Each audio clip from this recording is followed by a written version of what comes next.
Hello students, class 10 کل ہم لوگوں نے سبق محنت کرو کہ نظم پوری پڑھی تھی۔ یہ نظم ہمیں لکھنے والے مصنف، یہ جو شاعر ہیں، ان کا نام ہے جناب مولانا محمد حسین آزاد۔ جیسا کہ ہم نے پڑھا تھا کہ مولانا محمد حسین آزاد دہلی میں پیدا ہوئے اور لاہور میں آپ کا انتقال ہوا۔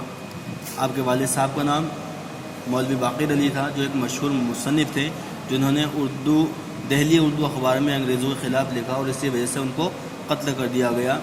اس طریقے سے مولانا محمد حسین آزاد پر کئی طریقوں کی مصیبتوں کا پہاڑ ٹوٹ پڑا۔ آپ نے یہ سبق خاص طور پر اسکولوں میں پڑھنے والے طلباء کے لیے لکھا ہے کہ آپ کو زندگی کا ہر ایک سبق محنت سے پار کرنا ہے۔ جب آپ محنت کرو گے تو آپ کو اس کا صلہ ملے گا، آپ کو اس کا اجر ملے گا۔ آپ محنت کرو گے تو آپ کو کامیابی حاصل ہوگی، کامیابی آپ کو ملے گی، تبھی آپ کو انعام حاصل ہوگا۔ اور اگر محنت کرے بغیر اپنی شکوے شکایت کرتے رہو گے تو وہ آپ کو کوئی کام نہ دے گا۔ لہٰذا آج ہم اس سبق کے مشکل الفاظ، ان کے معنی اور اس سبق کے سوال و جواب پڑھیں گے۔ سب سے پہلا ہمارے سامنے لفظ دیا ہوا ہے صحافی۔ لفظ صحافی کا مطلب ہوتا ہے اخبار نویس، اخبار لکھنے والا۔ صحافی اخبار لکھنے والا۔ دوسرا لفظ ہے حمایت۔ حمایت کا مطلب ہوتا ہے طرفداری کرنا، یعنی ساتھ دینا، کسی کی حمایت لینا۔ مراسم۔ مراسم لفظ کا معنی ہوگا تعلقات، میل جول، ملنا جلنا۔ تو مراسم یعنی تعلقات ہے، میل جول۔ ایک لفظ محکمہ۔ محکمہ کا مطلب ہوتا ہے ڈپارٹمنٹ، یعنی سر رشتہ، صیغہ، شعبہ۔ لفظ محکمہ کا مطلب ہوگا ڈپارٹمنٹ، سنگٹھن۔ اگلا لفظ سوا۔ سوا کا مطلب ہوتا ہے زیادہ یا بغیر، ادھک جسے کہیں ہندی میں۔ لفظ شکوہ۔ شکوہ کا مطلب ہوگا شکایت کرنا، گلہ کرنا، اپنے رودات پیش کرنا۔ ایک لفظ اکرام۔ یہ لفظ اکرام کرم سے ہی بنا ہے، اور اکرام کا مطلب ہوتا ہے بخشش، عزت، کرم نوازی، کرم کرنا۔ ایک لفظ للکار۔ لفظ للکار کا مطلب ہوگا پکار، دھمکی، جھڑکی دینا۔ جیسے جنگ کے میدان میں للکار لگائی جاتی ہے تو وہ للکار دھمکی ہوگی، پکار ہوگی۔ ایک لفظ تدبیر۔ تدبیر کا مطلب ہوتا ہے تجویز کرنا، آئیڈیاز لگانا، وچار کرنا، مشورے لینا، علاج کرنا، چارہ کرنا۔ ایک لفظ سوداگر۔ لفظ سوداگر سودا کرنے والا، یعنی ویاپاری۔ ویاپاری ہے جسے کہیں تاجر۔ لفظ چاکری۔ چاکری یعنی ہوگا ملازمت، خدمت گاری کرنا، ملازمت کرنا، نوکری کرنا۔ ایک ہے لفظ یکساں۔ یکساں یعنی ایک جیسا، ایک سا لگنے والا، مانند، برابر، ایک جیسا۔ لفظ فرصت۔ فرصت کا مطلب ہے فری بیٹھنا، کوئی کام نہ ہونا، فرصت میں ہونا۔ تو اس لفظ کا معنی ہو جائے گا مہلت یا فرصت۔ ایک لفظ صدا۔ سین زبر سا، دال علی زبردست، صدا۔ صدا کا مطلب ہوتا ہے ہمیشہ، دائم، روزانہ۔ ایک لفظ ہوتا ہے صدا، سواد سے، سواد زبر سا، دال علی زبردست۔ یہاں پر فرق آپ کو دھیان سے رکھنا ہے، یہ سین زبر سا، دال علی زبردست والا صدا ہے۔ اگر یہاں پر سواد ہوتا، سواد زبر سا، دال علی زبردست، تو اس کا مطلب ہوتا صدا، پکار دینا، آواز دینا، ندا دینا، آواز لگانا۔ یہاں پر صدا ہے یعنی ہمیشہ والا، سین سے، تو اس صدا کا مطلب ہوتا ہے ہمیشہ یا دائم۔ ایک لفظ انجام۔ انجام کا مطلب ہوتا ہے نتیجہ، خاتمہ، کسی بھی چیز کا انجام تک پہنچنا، آخر تک پہنچنا۔ پہلے بچوں، اس سبق کے سوال و جواب ہے۔ سوال نمبر 1، نظم محنت کرو کس نے لکھی ہے؟ تو جواب ہم لوگ پہلے ہی لے چکے ہیں کہ سبق نظم محنت کرو کے مصنف مولانا محمد حسین آزاد صاحب ہیں۔ کون ہیں اس سبق کے مصنف؟ یہ ہیں محمد حسین آزاد صاحب۔ محمد حسین آزاد سبق نظم محنت کرو کے مصنف ہیں۔ سوال نمبر 2 ہے، مولانا محمد حسین آزاد کے والد کا کیا نام تھا؟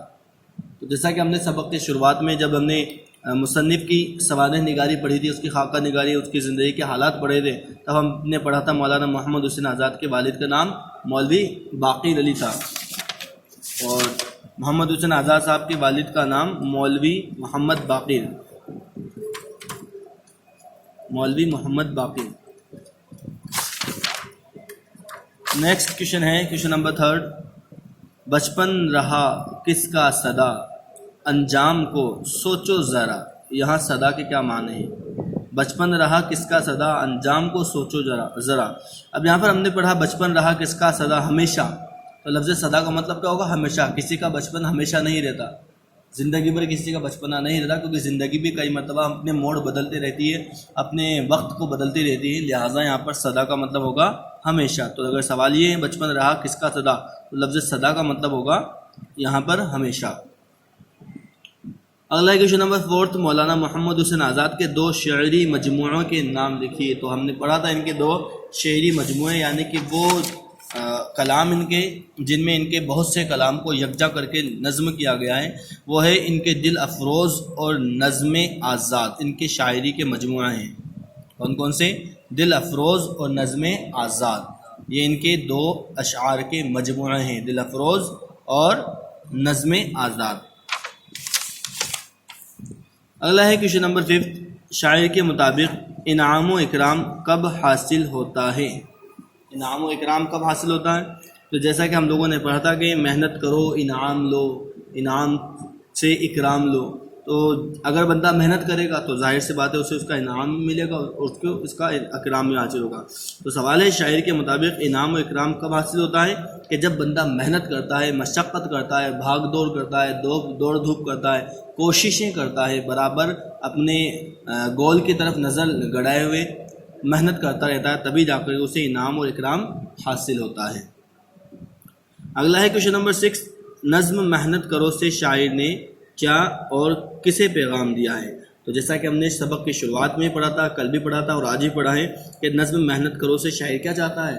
نظم محنت کرو سے شاعر یہ چاہتا ہے کہ موجودہ دور میں ہی نہیں بلکہ جب تک دنیا قائم ہے تب تک طلبہ یعنی طالب علم سیکھنے والے بچوں کا حال یہ ہونا چاہیے کہ انہیں محنت کرنی چاہیے، مشقت کرنی چاہیے، دل لگا کر کے پڑھنا چاہیے، تبھی جا کر کے ان لوگوں کو بہترین انعام اور اکرام حاصل ہوگا. انہیں کامرانی اور کامیابی انہیں تبھی ملے گی جب وہ جی لگا کر کے محنت کریں گے.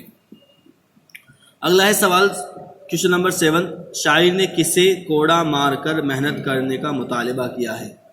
تو جیسا کہ ہم نے پڑھا تھا کہ محنت کا کوڑا مار کر، یہ ہم نے اس سبق کے اندر پڑھا تھا کہ جو لوگ ہمیشہ ہاتھ باندھ کر کے بیٹھ جاتے ہوں ان کے لیے کہا تھا شاعر نے کہ جو بیٹھ جائیں ہار کر، کہہ دو انہیں للکار کر، ہمت کا کوڑا مار کر، محنت کرو محنت کرو. تو شاعر یہاں پر کہنا کیا چاہتے ہیں کہ جو بیٹھ جائیں ہار کر، یعنی کہ وہ لوگ جو محنت ہار کر کے بیٹھ جائیں، جو کوشش کرنے سے گریز کر جائیں، وہ جن کا کہنا یہ ہو کہ اب میں کوشش نہیں کروں گا، مجھے کامیابی حاصل نہیں ہو رہی ہے، تو ان لوگوں سے کہا جا رہا ہے کہ آپ کو محنت کرنا چھوڑنا نہیں ہے، آپ کو محنت جاری رکھنی ہے. نہ جانے کب ہو سکتا ہے کہ آپ محنت کرتے ہوئے بالکل آخری وقت پر ہو اور آخری وقت پر آپ ہار مان جاؤ، تو پھر مرحلہ کام کا نہیں ہوگا.